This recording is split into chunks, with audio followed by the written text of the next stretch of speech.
C'est tout l'inverse de moi. C'est crescendo, c'est aller doucement mais aller loin et bien structuré.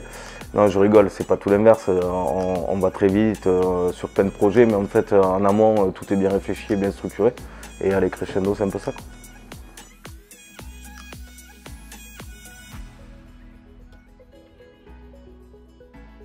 Ce soir, nous recevons Thomas Fantini. Thomas Fantini, bonsoir. Mon parcours, parcours atypique en tout cas pour un restaurateur, puisque étant né dans une famille de restaurateurs, je m'étais dit je ne ferai jamais ça. Donc j'ai fait une école de commerce en marketing, stratégie d'entreprise. J'ai travaillé un peu pour des marques comme les parfums Bourgeois Chanel en grande distribution, et en fait finalement ça me manquait et je suis reparti là-dedans avec la reprise d'un petit resto en 2002 et puis de la Pergola en 2004 avant de la développer à partir de 2010. Pour moi, la vision de l'entrepreneuriat, en tout cas celle que je vois moi et celle que je vis, c'est surtout c'est l'esprit d'équipe un peu, c'est comme dans le sport, hein, en tout cas dans les sports collectifs. Voilà, c'est créer une histoire avec une équipe et faire grandir cette histoire, faire grandir cette équipe, se recréer une nouvelle famille et prendre des risques.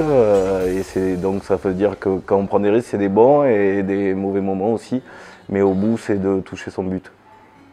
Alors aujourd'hui, Compagnie Pergo que tu as cité, ça n'existe plus, ça s'appelle Esprit Pergo maintenant.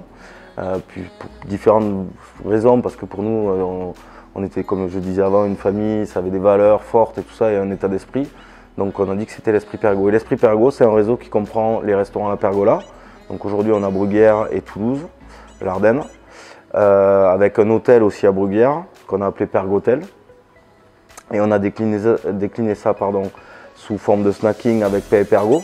Donc on a un Ayou, mais on a aussi des contrats comme le Parc Expo, comme le Centre de Congrès, comme Colomiers Rugby et puis des pop-up autres. C'est Scandi Traiteur, Scandi et Pergo, qui est notre base traiteur et qui intervient sur des marchés pareil comme la métropole, comme la CCI Région, comme de nombreuses entreprises d'Occitanie et même nationales. C'est maintenant Bistrot et Compagnie à la Bêche, qui est un nouveau concept qu'on a lancé de service de restauration continue, qui est un vrai lieu de vie, ce que j'appelle ma start-up. Donc avec une bibliothèque, avec une cave, avec une épicerie, donc un lieu où les gens vont trouver une multitude de services autour de la table. C'est Bonbonne, une cave à vin épicerie, avec une petite restauration à midi qui est faite par Oscar Garcia, qui est le plus jeune chef étoilé de France en 2014 et 2015. Qui lui fait son marché tous les matins et il fait un menu à base de son marché. Donc ça c'est un concept fort chez nous qui est juste collé à la Pergola de l'Ardenne, donc il y a une complémentarité entre les deux. Et Oscar aussi intervient chez nous en consulting sur tous nos métiers, donc ce qui nous a permis aussi d'avancer, de progresser. Et en fait c'est la partie consulting, parce qu'aujourd'hui toute la petite enfance pour Ensemble, une filiale d'Elior, c'est-à-dire toutes les crèches municipales d'Occitanie sont servies par Ensemble et c'est nous qui faisons toutes les recettes avec Oscar.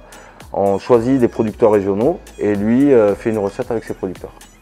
J'ai un gros attachement pour Paris puisque depuis très jeune j'aime y aller et puis c'est notre capitale, je suis assez fan.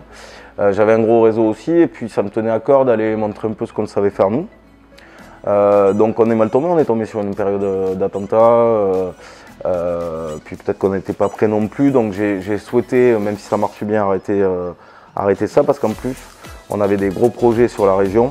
On parlait de Bonbonne, de Bistrot et Compagnie et d'autres choses. Donc tous ces projets en développement méritaient d'être présents sur la région et moins dispersés. Donc on a préféré arrêter, se recentrer sur l'Occitanie. Je ne sais pas si j'ai les clés de la réussite et je ne sais pas si on a réussi encore, on verra ça dans quelques années.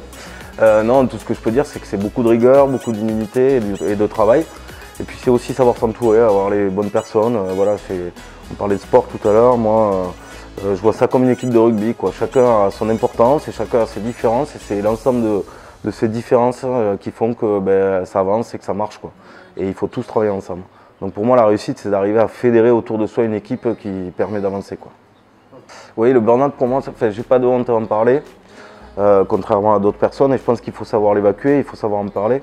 Et j'ai eu la chance, par mon entourage aussi, que ce soit professionnel ou personnel, de pouvoir travailler là-dessus et d'essayer de comprendre pourquoi ça m'était arrivé.